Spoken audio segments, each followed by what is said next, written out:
Okay, I'm going to bring Rudy back in. Rudy, you've been listening to this conversation. Yeah, I sure have, and I'd like to say to Mr. Hahn, I should sue you for libel, because you irresponsibly said. Oh, please. Yeah, well, you actually usually say incredibly stupid things. You're a public figure. Yeah, and by the way, do you have any idea that the State Department... So then you know the libel law. Shut up, moron. Shut up. Okay, hold on. Shut up. You don't know what you're talking about. You don't know what you're talking about, idiot. I do. The state... No, you don't. You just lied. Mr. Mayor, I wish you would stop. You lied, my friend. I wish you would stop, Mr. Mayor.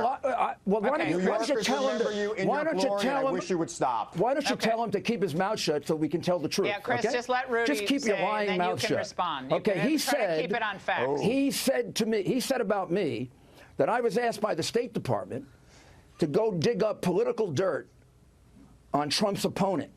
Totally false. The State Department asked me. You just said it.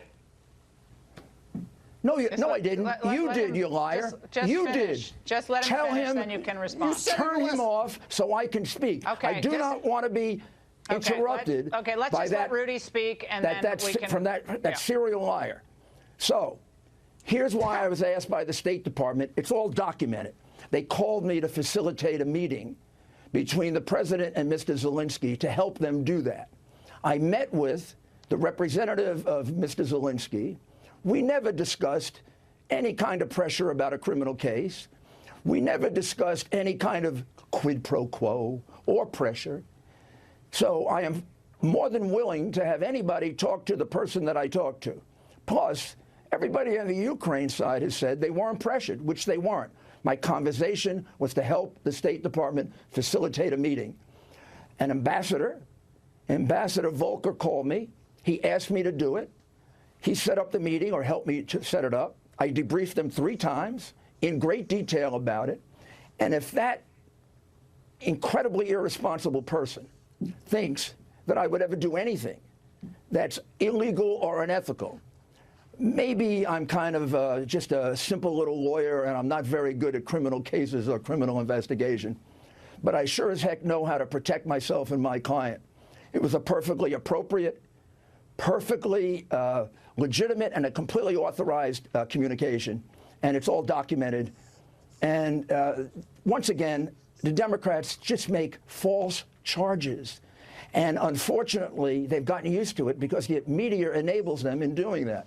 I want to read something, Rudy, and Andy McCarthy and Chris, you can I don't know why you this. have that man on. I mean, it's irresponsible to say things about somebody when you don't know what you are talking about. I'm gonna read something, and then let Andy respond to this. You don't know what you're talking about.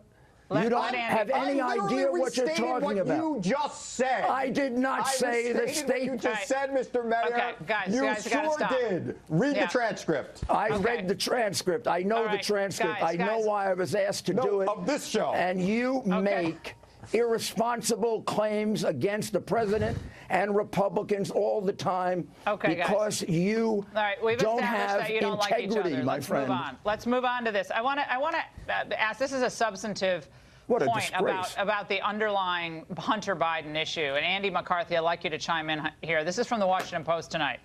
They say